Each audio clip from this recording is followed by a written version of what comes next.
أساتذتي من العلماء والفضلاء والأساتذة الكرام أن أكون بين يديهم وفي خدمتهم للتذكير فقط، لا أزيد شيئا على معلوماتهم، وإنما إثراء لهذه الذكرى الأليمة التي تمر علينا، قد تكون يعني غالبا تمر مرور الكرام، لا يعرف بها أكثر شيعة وأتباع أهل البيت، ناهيك عن العالم الإسلامي الكبير. بالحقيقة محاور البحث هي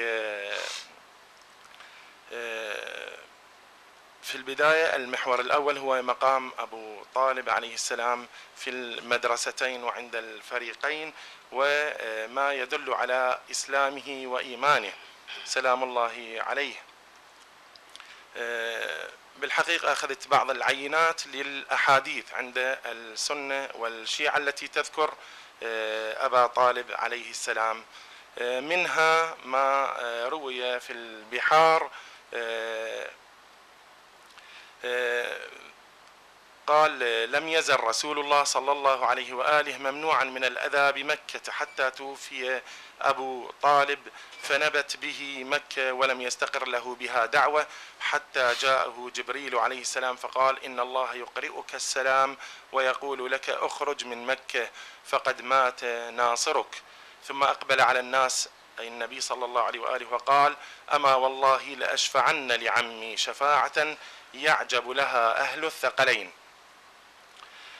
في الحقيقة الأحاديث التي وردت في أبي طالب عليه السلام ذات مراتب عدة، يعني أنا في الحقيقة لم أستطع فهمها بصورة كبيرة، لأنها منها ما يدل على إسلامه وإيمانه مثلا والجهر بالإسلام مثلا في آخر حياته، موجودة هيك أحاديث عند الفريقين، منها ما يدل على أن النبي صلى الله عليه وآله وسلم سيشفع له، ومنها ما يدل على علو كعبه وعظيم شأنه أنه سيشفع لو شفع في الخلائق أو مذنبي أهل الأرض لشفع فيهم جميعا أو لشفعه الله فيهم جميعا. ومنه أن نوره عليه السلام يطفئ أنوار الخلائق يوم القيامة إلا الأنوار الخمسة، أنه محمد وآل محمد صلوات الله وسلامه عليهم.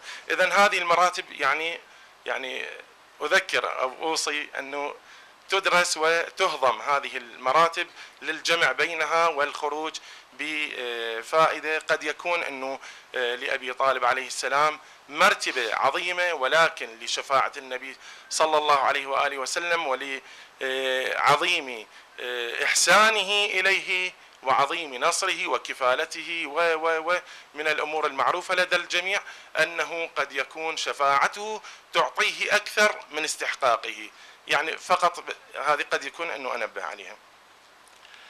منها ما ذكره أيضا العلام المجلسي في البحار أن أصحاب الكهف أسروا الإيمان وأظهروا الشرك فآتاهم الله أجرهم مرتين، وإن أبا طالب عليه السلام أسر الإيمان وأظهر الشرك فآتاه الله أجره مرتين. ومنها أيضا ما روي عن أمير المؤمنين عليه السلام أن رجلا قد قال له وهو على المنبر في رحبة الكوفة فقام إليه رجل فقال: يا أمير المؤمنين إنك بالمكان الذي أنزلك الله وأبوك معذب في النار. فقال عليه السلام: مه فض الله فاكه والذي بعث محمدا صلى الله عليه وآله بالحق نبيا، لو شفع أبي في كل مذنب على وجه الأرض لشفعه الله فيهم، أبي يعذب في النار وابنه قسيم الجنة والنار، والذي بعث محمدا بالحق إن نور أبي طالب ليطفئ أنوار الخلائق إلا 5 أنوار. إذن هذا المقام العظيم لأبي طالب عليه السلام يعني لا نطالب به، نطالب فقط بقبول إيمانه وإسلامه لدى المسلمين، فقط هذا الذي نطالب به من المسلمين طبعا. أما المؤمنين فوردت فيه أحاديث كثيرة أنه بهذه المرتبة العظيمة، حتى ورد أنه وصي من أوصياء إبراهيم عليه السلام، وكان آخر أوصياء إبراهيم عليه السلام بعد عبد مناف وعبد المطلب. وعن الباقر عليه السلام أنه قال: مات أبو طالب مسلما مؤمنا. طبعا شعره وديوانه معلوم، وقد أضيف على فضيلة الأستاذ الدكتور أنهم قالوا بأن أشعار أبي طالب متواترة في الجملة التي تدل على إيمانه، أنها يعني أهل السنة قالوا بأنها متواترة معنى ومتواترة في الجملة، ثابتة عنه أنها تدل على إيمانه، ولكن لا يستطيعون القول بها، لا يستطيعون الاعتراف بإيمان أبي طالب رغم الأحاديث والأقوال التي سنذكرها عنهم، لأنها مصطدمة في الأحاديث التي أشار إليها الأستاذ الدكتور أنها قد وضعت من قبل بني أمية ومن قبل أتباع السلطات ومن قبل السلطات أنفسهم. طبعا اكو احاديث كثيره انها عن الائمه عليهم السلام انها تحذر من الشك في ايمان ابي طالب، وانها تودي الشك في ايمان ابي طالب يودي الى النار. هذا ايضا امر مهم اخر. حديث اخر ما ادري وجدت انه ابو طالب للتقيه التي قلناها وانه استعمل التقيه الثابته عند الفريقين ايضا، أنه قد ذكر التشهد والإسلام للنبي صلى الله عليه وآله وسلم بالحبشية، وهناك أحاديث أخرى أيضا تقول بأنه أسلم بكل لسان، ولكن التقية تقتضي أن يسلم بالحبشية، حتى قال أزد لمصاقة فاطلاها، قال للنبي صلى الله عليه وآله أتفقه الحبشية؟ قال نعم يا عم، إن الله علمني جميع الكلام. فقال يا محمد أزدن المصاقة فاطلاها، يعني أشهد مخلصا لا إله إلا الله. فبكى رسول الله صلى الله عليه وآله وقال إن الله أقر عيني بأبي طالب. طبعا ننتقل الآن إلى هذا الحديث في أصول الكافي. طبعا الحديث قوي جدا. مقام أبو طالب عليه السلام في مدرسة الخلفاء والإثباتات التي تثبت إيمانه وإسلامه. طبعا رواية عن أبو بكر قال حينما أسلم أبوه في فتح مكة تعرض وجاء للنبي يبكي ويقول للنبي والله لأنا كنت بإسلام أبي طالب أشد فرحا مني بإسلام أبي، التمس بذلك قرة عينك يا رسول الله. انا اريد يعني فرحا واجلالا لك، انا ما فرحان هاليوم بابويا جابه يعني انه رجل كبير واعمى واتى به الى النبي ليسلم ويلقي الشهادتين امام النبي، وقال للنبي والله انا كنت باسلام ابي طالب اشد فرحا مني، انا مو هي جايبه لابويا وفرحان به، لا، باسلام ابو طالب كنت أكثر فرحا. طبعا هذا الحديث قوي جدا، يروي الطبراني والبزار وأخرجه أيضا الهيثمي في مجمع زوائده. طبعا الرواية التي تقول أن قوله تعالى إنك لا تهدي من أحببت ولكن الله يهدي من يشاء، هذه طبعا مذكورة في البخاري، وهم لأجلها طبعا وغيرها من الروايات التي تدعي أن أبا طالب عليه السلام في ضحضاح من النار يوم القيامة، أو يلبس نعلين من نار فيغلي منه دماغه. هذه الروايات أن نزول قوله تعالى إنك لا تهدي من أحببت ولكن الله يهدي من يشاء، هذه الرواية ورواية الضحضاح هما السبب الرئيسي الذي يجعل عامة المخالفين يقولون بعدم إسلام أبي طالب رغم قوة وكثرة أدلة إسلامه وإيمانه. هذه الآية قال عنها الرازي أنها لا دلالة في ظاهرها على كفر أبي طالب. إذن الذي تفضل به الأستاذ الدكتور الحكيم قد مسألة الإسقاط أن كبير علمائهم اللي هو الرازي يقول بأنها لا دلالة في ظاهرها على كفر أبي طالب. وكذلك صرح الآلوسي، طبعا هذه بالتفسير الكبير للرازي اللي يحب يرجع يعني جزء 25 صفحة 3. الآلوسي أيضا قال في تفسيره روح المعاني عن الإجماع الذي ادعوه في انعقاده على كفر أبي طالب، قال ومسألة إسلامه خلافية وحكاية الإجماع من قبل المسلمين والمفسرين أو المفسرين على أن الآية نزلت في أبي طالب لا تصح. هذا طعن آخر من عالم كبير من علمائهم يذكر بأن الإجماع غير منعقد وأن الآية غير دالة على الكفر. قال وأن أكثر قصائد أبي طالب تشهد له بالإيمان.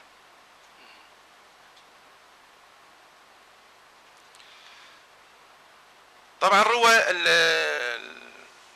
ابن كثير أيضا من النواصب ومن تلاميذ ابن تيمية روى، وكذلك في الإصابة والسيرة الحلبية وعيون الأثر وسيرة ابن هشام، كل هذه المصادر وغيرها أيضا قد روت عن علي عليه السلام أنه قال ما مات أبو طالب حتى أعطى رسول الله صلى الله عليه وآله من نفسه الرضا. إذن ما هو الرضا الذي أعطاه للنبي صلى الله عليه وآله؟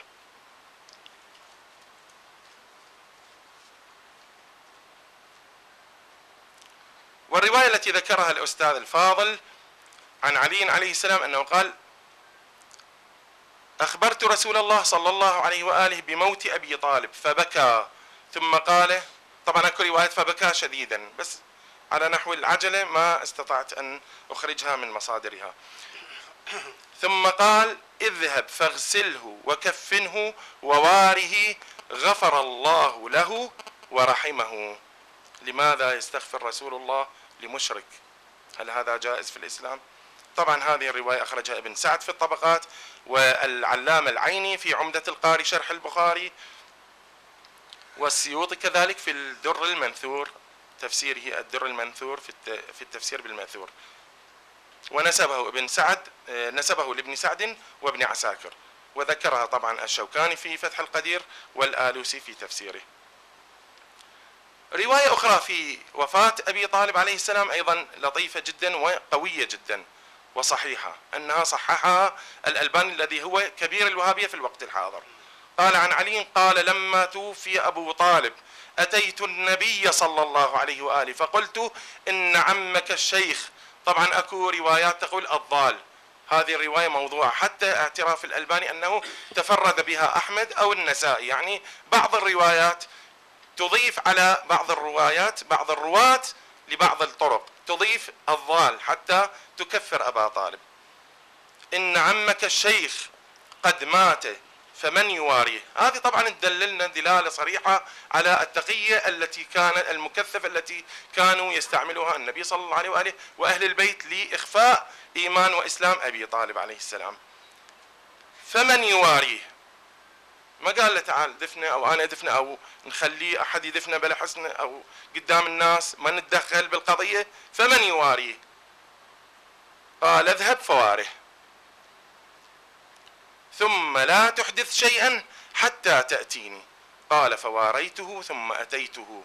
قال اذهب فاغتسل ثم لا تحدث شيئا حتى تأتيني. إذن هنالك عناية واهتمام بهذا الأمر. لماذا؟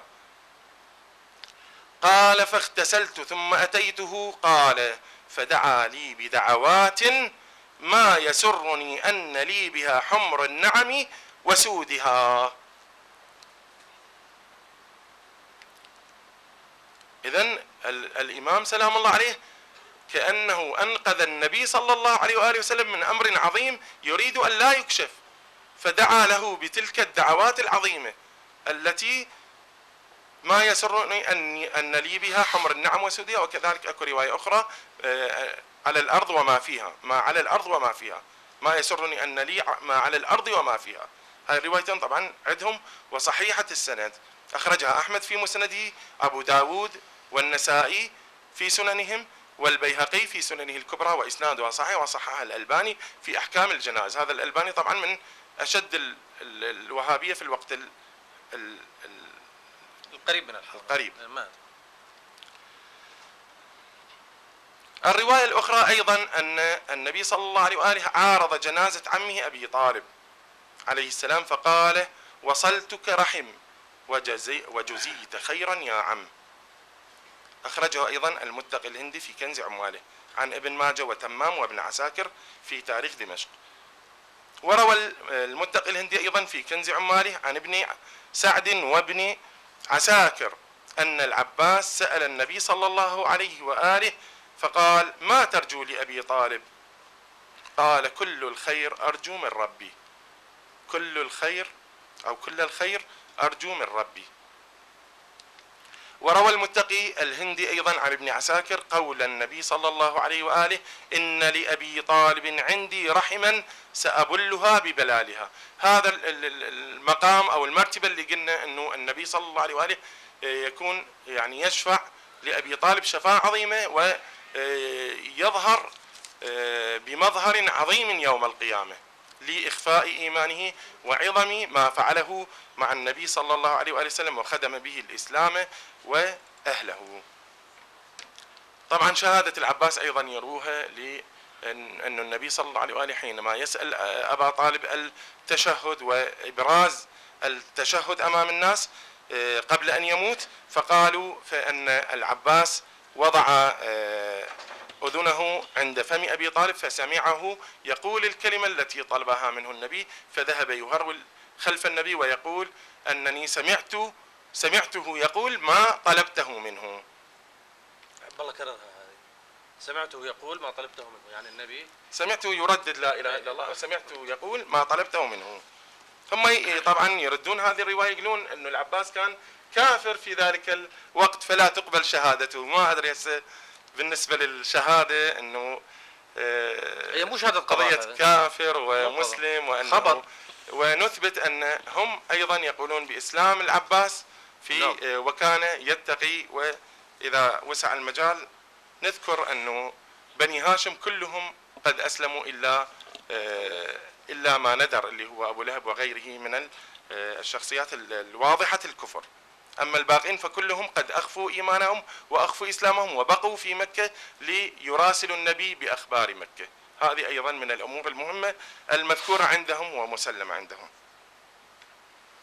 طبعا قول أبو طالب أيضا مشهور عندهم لجعفر: صل جناح ابن عمك. وأنشأ أبو طالب يقول: إن عليا وجعفرا ثقتي عند ملم الزمان والكرب، والله لا أخذل النبي ولا يخذله من يكون من حسبي، لا تخذلا وانصر ابن عمكما أخي لأمي من بينهم وأبي.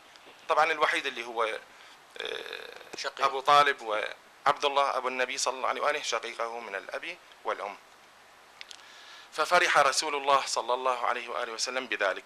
أخرجه أبو حيان في تفسيره البحر المحيط، والآلوسي في روح المعاني، ورواه أيضا ابن حجر في الإصابة من طريق آخر. طبعا يضعفون هذا الطريق الآخر يروي ابن حجر في الإصابة بطريق آخر صحيح. ومن مقامات أبو طالب عند العامة قال ابن حجر في فتح الباري: وكان أبو طالب له عضدا وناصرا على قومه، فلما هلك أبو طالب نالت قريش من رسول الله صلى الله عليه وآله من الأذى ما لم تطمع به في حياة أبي طالب، حتى اعترض سفيه من سفهاء قريش فنثر على رأسه ترابا، فدخل رسول الله صلى الله عليه وآله بيته يقول: ما نالتني قريش شيئا أكرهه حتى مات أبو طالب. وروى الحاكم وصححه على شرط الشيخين أن النبي صلى الله عليه وآله قال: ما زالت قريش كاعة أي جبانة حتى توفي أبو طالب. وقال الحاكم أيضا: وتواترت الأخبار أن رسول الله صلى الله عليه وآله لما مات عمه أبو طالب لقي هو والمسلمون أذى من المشركين بعد موته، فقال لهم النبي صلى الله عليه وآله حين ابتلوا وشطت بهم عشائرهم: تفرقوا، وأشار قبل أرض الحبشة فإن فيها ملكا عادلا وغير ذلك. هذا أيضا ذكرها الحاكم في المستدرك. وقال ابن حجر في فتح الباري أيضا الجزء الثاني صفحة 412: وذكر ابن التين، هذا أحد شراح البخاري القدماء، أن في شعر أبي طالب هذا: وأبيض يستسقى الغمام بوجهه ثمال اليتامى عصمة للأرامل، يلوذ به الهلاك من آل هاشم فهم عنده في نعمة وفواضل، دلالة على أنه كان يعرف نبوة النبي صلى الله عليه وآله قبل أن يبعث، لما أخبره به بحيرة الراهب. معروفة رواية سفر النبي صلى الله عليه وآله وأبي طالب إلى الشام ولقائهم ببحيرة الراهب وتبشيره بنبوة النبي صلى الله عليه وآله. يعني أبو طالب يسلم قبل الإسلام ويؤمن قبل الإسلام، ويريدون في آخر يوم أمام أبو جهل يحرجه النبي أن يلقي كلمة الإسلام. ما أدري يعني إن هذه إلا قسمة ضيزى.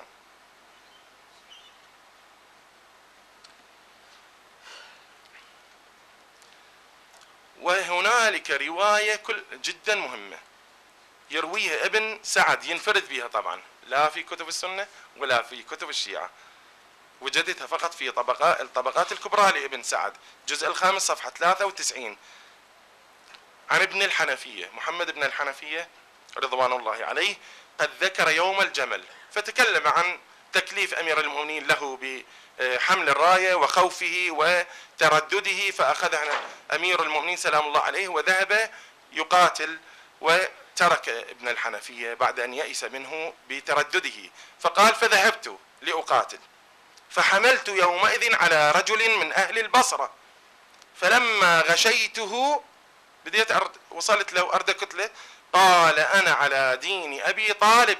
سبحان الله. فلما عرفت الذي أراد كففت عنه. يعني إذن هذا شيعي، يعني شيعي مضبوط بحيث يعرف أنه موقف أبو طالب، ويعرف ويثبت لنا أنه أبو طالب عليه السلام كيف كان يعاني وكيف كان في مجتمع كافر، ومعروف البصرة طبعا وأهل البصرة في ذلك الزمان كيف كانوا من النواصب وأهل الجمل، إلا ما ندر من الشيعة، فقال أنا موقفي كموقف أبي طالب في قريش، فلا تقتلني فأنا مؤمن بين كفار.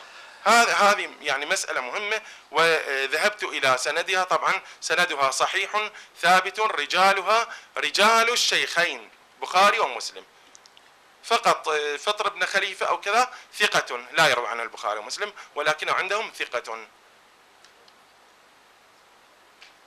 وذكر ابن كثير اللي قلنا أنه معروف نصبه وعداء لأهل البيت وتشدده، وهو تلميذ ابن تيمية الذي يعني تمسك بكل آرائه.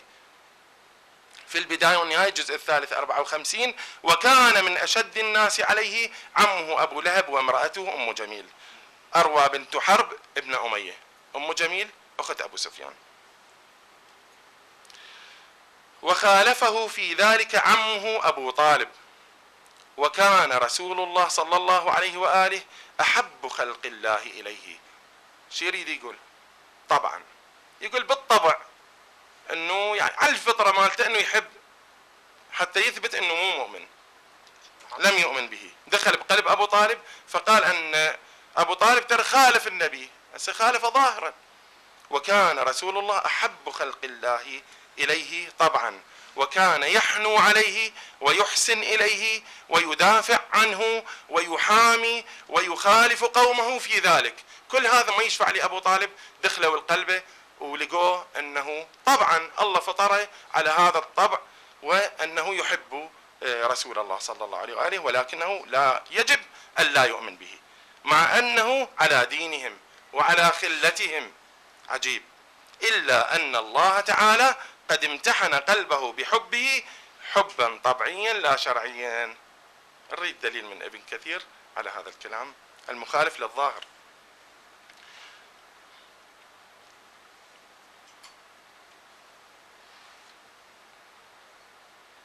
طبعا ذكرى ما أدري أطلت، ذكروا بعض الأمور اللي يعني ما يستطيعون تأويلها، يعني فوجدوا أنه شلون يعني ابن كثير يقول طبعا أنه ذكروا أن علل وحكم لجعل الله تعالى أبا طالب كافرا، أنه شلون يخلصون من هذا الأمر. تلاميذ ابن تيمية شدوا الحزام وقالوا سنثبت للناس أن أبا طالب يجب أن يكون كافرا، حتى شنو؟ حتى يكون الإسلام يستفيد منه على كفره ونرميه في النار. قال ابن كثير: وكان استمراره على دين قومه من حكمة الله تعالى، ومما صنعه لرسوله من الحماية، إذ لو كان أسلم أبو طالب، فلو كان جهر بإسلامه انتهت القضية. بس لو كان أسلم لما كان له عند مشركي قريش وجاهة ولا كلمة، ولا كانوا يهابونه ويحترمونه، ولا اجترأوا عليه ولمدوا أيديهم وألسنتهم بالسوء إليه. وربك يخلق ما يشاء ويختار. شو علينا احنا؟ ما يعلن الله ذب بالنار وخلاه يفيد الإسلام وشلنا علاقة احنا؟ جبرية، يعني قالوا بالجبر لأجل عدم الإقرار بإسلام أبي طالب. والتقية طبعا ثابتة، يعني عندي يعني بحث كامل بالتقية، أتمنى يسع المجال أنه أذكر كيف أنه كلش يعني القضية مسلمة ومباحة وواضحة، خصوصا أنه بعضهم يتشدد يقول التقية مع الكفار. هذا أقسى ما قالوه في التقية، أنه مع الكفار يصير الإخفاء وإظهار الكفر ومخالفة الظاهر للباطن. قالوا مع الكفار، إذن أبو طالب ويا المسلمين ما أدري، أمام الكفار ولأجل هذه المصالح والحكم والعلل التي تدعونها.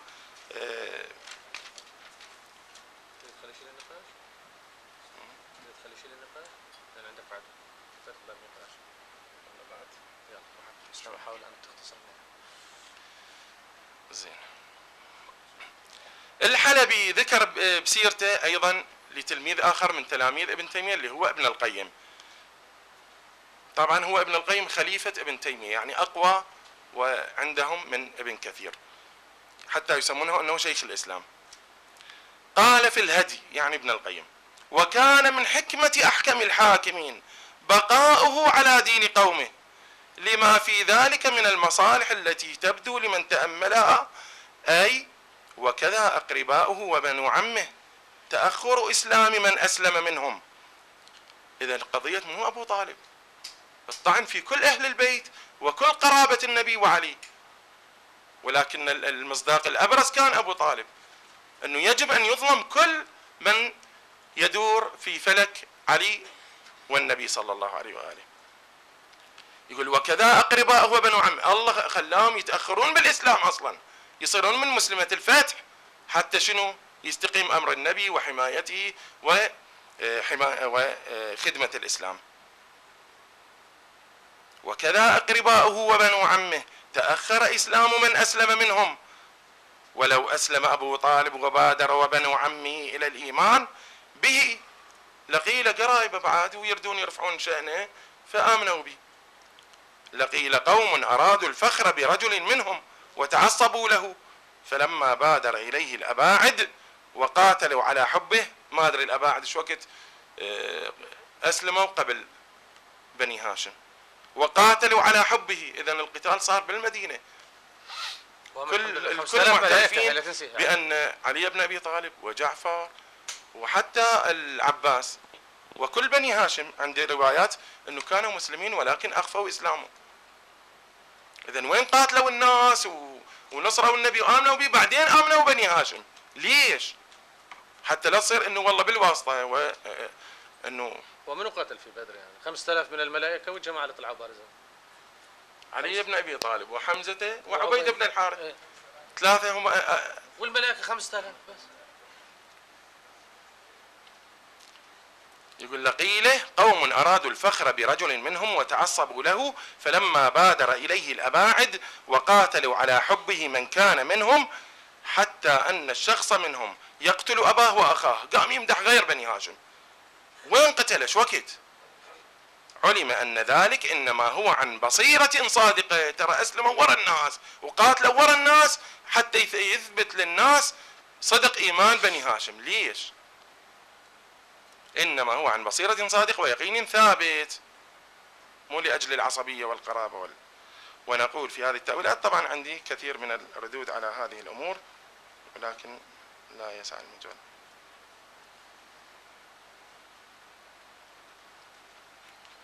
بس قول هذا العباس، ذكر ابن عبد البر أنهم اختلفوا في إسلام العباس، فقيل أسلم قبل يوم بدر، ولذلك قال من لقي العباس، النبي صلى الله عليه وآله من لقي العباس في بدر كان يذكر ويفتر عن الناس ويقول من لقي العباس فلا يقتله فإنما أخرج كرها.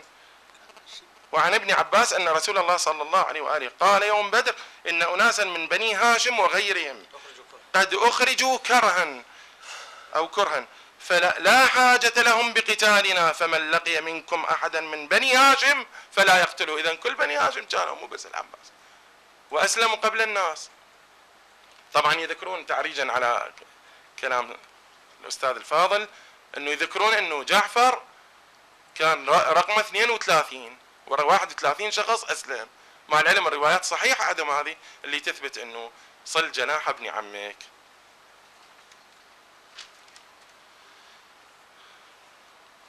طبعا المحور الثاني في كون أبي طالب عليه السلام أول من تم تكفيره، هذا أمر واضح. أعتقد أنه لم تكن له سابقة في أن مسلما مؤمنا في زمن النبي وصحابي قد تم تكفيره بهذه السهولة والإصرار عليه. إذن أبو طالب كذلك قد مات في مكة قبل الهجرة بسنوات أو أشهر. طبعا الروايات الصحيحة عندنا قبل أشهر من الهجرة، لأن أمر النبي صلى الله عليه وآله وسلم بالخروج من مكة لأنه لا ناصر له. عندهم السنة العاشرة للبعثة أنه قد مات.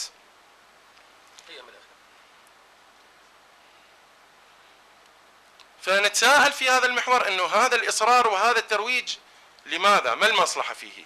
ليش هذا الإصرار؟ كافر عوفوا كافر، عوفوا بحاله. أبو لهب انتم تذكروا، عوفوا لأبو طالب بحاله. نقول بالإضافة لأن بعض علماءهم قد صرحوا بأنه تأدبا مع النبي صلى الله عليه وآله وسلم أنه ما نتكلم في أبي طالب. مع ذلك نجد الإصرار في إبراز هذه المسألة، وإصرار البخاري بالذات. مشكلة الصحيحين والبخاري أن يروون أكثر من 5 أحاديث في كفر أبي طالب، حتى لو كان الباب لا علاقة له بأبي طالب، باب في الإسراء. إسراء النبي شو العلاقة بأبو طالب؟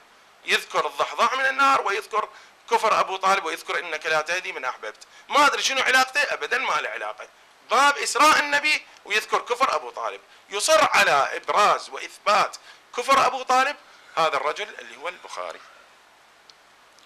مع العلم أن حاشية رد المحتار لابن عابدين قال تتمة: يكره الجدل في أن لقمان وذا القرنين وذا الكفل أنبياء أم لا، وينبغي أن لا يسأل الإنسان عما لا حاجة إليه به، كأن يقول كيف هبط جبريل، إسماعيل أفضل أم إسحاق، فاطمة أفضل أم عائشة، أبو النبي كان على أي دين، وما دين أبي طالب.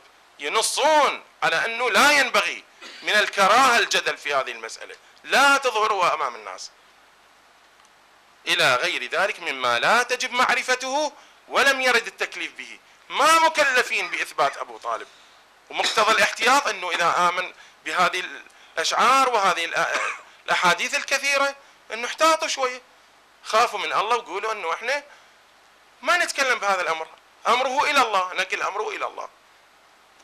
وقال الآلوسي أيضا: لا ينبغي للمؤمن الخوض فيه كالخوض في سائر كفار قريش. سخلوه مثل سائر كفار قريش من أبي جهل وأضرابه، فإن له مزية عليهم، بعد هو أفضل من ذوي الكفار عندهم بما كان يصنعه مع رسول الله صلى الله عليه وآله من محاسن الأفعال، وقد روي نفع ذلك له في الآخرة، أفلا ينفعه في الدنيا في الكف عنه. هذا الآلوسي يحكي، وعدم معاملته معاملة غيره من الكفار. إذن هنالك أمر دبر بليل. ليش هذا الإصرار؟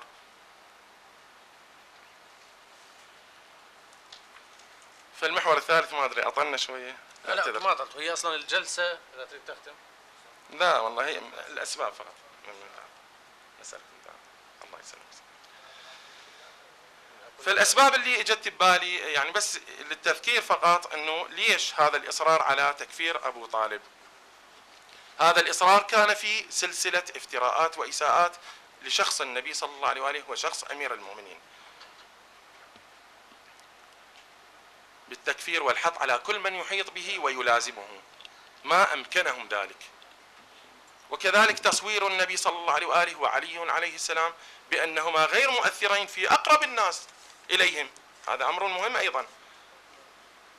وجعلهما أناس عاديين كالحكام الآخرين حتى يبرروا لمن يأتي بعدهم من الحكام، لأنهم تآمروا منذ الإسلام وقبل وفاة النبي، قالوا بأن يجب أن لا تكن في بني هاشم الخلافة، فعلموا أنه سيأتي فلان وفلان وفلان ومعاوية ويزيد وغيرهم من الحكام، فلنفسح المجال أمام هؤلاء الذين آباؤهم من الكفار أو من الطلقاء أو حتى هم لم يمتازوا بتلك الصفات الربانية المؤثرة في الناس والمؤثرة في أقرب الناس إليهم. كذلك معلوم الحسد والحقد على بني هاشم من قبل الأمويين وسائر قريش أيضا.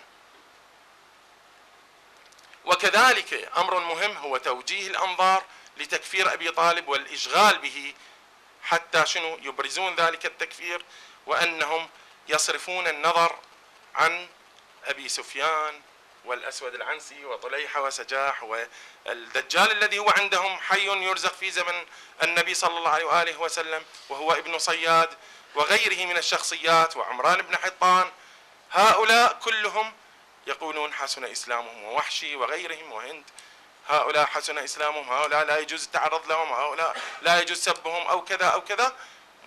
هذا الإشغال وصرف الأنظار إلى أبي طالب والطعن به وإبراز تكفيره في مقابل إخفاء وستر وإبعاد عن الأنظار الكلام في معلومين النفاق. وقد يعني أحضرت كثير من الأدلة عندهم الثابتة عندهم التي تثبت نفاق أبو سفيان، بل كفره، بل أنه كان كهفا للمنافقين وكان حربا على الإسلام والمسلمين برواياتنا ورواياتهم التي هي أكثر من رواياتنا. والأمر المهم الآخر اللي هو الأهم اللي هو يهمنا بهذه الجلسة وهو عنوان الندوة، وهو أبو طالب أول ضحايا التكفير، أنه جر الجرأة والمجال وتسهيل الأمر أمام الطعن بالنبي صلى الله عليه وآله، الطعن بعلي ومن ثم محاربته وتكفيره وسبه ولعنه على المنابر، كله يهان شيئا فشيئا حتى وصلوا إلى سم الإمام الحسن عليه السلام وقتل الإمام الحسين بتلك الجرأة وتلك الصورة، وإلى زمننا هذا وقتل كذلك شيعة أهل البيت في زمن الأئمة عليهم السلام، وإلى زمننا هذا وفتح الباب أمام تكفير الشيعة وتكفير مؤمني آل محمد. وصلى الله على محمد وآله الطيبين الطاهرين. وأعتذر على الإطالة. أنا ما قطعتك، كان احتفال، هو ندوة علمية. بقيت أسئلة لتكن 5-6 دقائق إذا كانت هناك حاجة. بلي دكتور هادي منه. اسمح لي بعد، هو احنا بيتنا الحوزة فضيوفنا من الأفندية أو لا؟ أفندية هي كلمة تركية معناها السادة أو الأساتذة، مو المقصود. اي الأفندي رتبة ورا الباشا ورا البيك. تفضلوا حضرتكم. بسم الله الرحمن الرحيم. إن مشكلتنا مع الآخر قضية مهمة جدا تتعلق بأمير المؤمنين علي عليه السلام. القوم بحثوا عن مثلبة في أمير المؤمنين وجهدوا أنفسهم في ذلك فلم يجدوا، فكان توجهوا إلى أبيه أبي طالب. يحضرني في هذا المجال رواية علمني إياها أستاذي الدكتور الحكيم وأنا في أول سنوات الدراسة للتاريخ. تقول هذه الرواية أن الزهري، وهو أحد المؤرخين الأوائل الذين ساروا في ركاب السلطة، كان كاتبا لخالد بن عبد الله القسري، فطلب منه القسري أن يكتب كتابا عن سيرة الرسول الكريم محمد صلى الله عليه وآله وسلم. فذهب الرجل وبحث وكتب، ثم جاء إلى القسري وقال: إني لم أجد في سيرة الرسول مزية للرسول إلا ما قابلها من الفضائل لعلي عليه السلام. فطلب منه القسري أن يكتب سيرة الرسول بهذه الطريقة، قال له: اذهب واكتب عن الرسول ولا تكتب عن علي إلا إذا وجدته في قعر الجحيم والعياذ بالله. أترك تحليل هذا النص للسادة الحضور لكي يعرفوا لماذا كفر أبي طالب، وشكرا. لما ظهرت الملابس الأوروبية كان يطلق على لابسيها الأفندية، بمعنى أنهم ليسوا الذين يلبسون الملابس الكلاسيكية، ولكن أصل اللفظة تركي ومنه أفنديم يعني سيدي.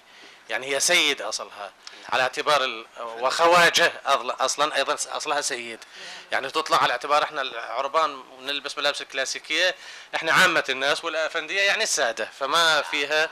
هذا تفسيرها اللغوي. بعد إذا أكو سؤال. وشكرا جزيلا للأستاذ وعلى ما قاله. وأيضا هذه مرحلة تدوين مهمة، مرحلة الأموية، مرحلة تدوين. وقبلها بفترة كان هناك واحد الليل كله بات يتقلب عنده 500 حديث، وقال لبنته الصبح قبل الشاي قال جيبي لي الاحاديث احرقهن، حرك. وبعدين اسمهم سنه. اذا انت مدون، ماذا تقصد بالسنه؟ اليس تدوين الحديث؟ اشو انت تركض خلف الناس؟ ممنوع التدوين. الى ان بعدين جاء اول تدوين مهم سلطوي، راحوا لمالك ضربوه على وجهه، مالك بن انس. بعدين هذه طريقة الغمز واللمز عجيبة، يلتفت إليه يقول ليش الضربة؟ اكتب لنا كتاب بالإسلام بالحديث ونشره على كل المسلمين. ما أدري شنو تعميم وزارة نشر على كل المسلمين. فكتب الموطأ 90% من عنده مرسل أو حديث ضعيف أو لا يؤخذ. حكومة يعني. إذا أكو سؤال آخر حتى ننهي لأنه اقترب وعد الصلاة. بقى دكتور أو أستاذ أم عقيل.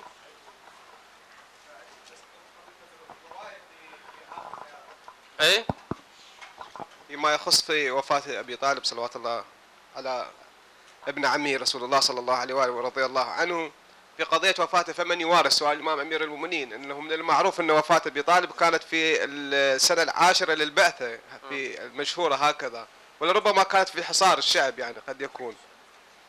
فالسؤال الإمام فمن يوارث، يعني كان هنا بس توقف، يعني ذكر فضيلة الشيخ أنه للتقية، يعني إذا كانت وفاة أبي طالب هو وجود إخفاء إسلام التقية، فبعد وفاته موضوع التقية ما أدري شنو موضوع يبقى له.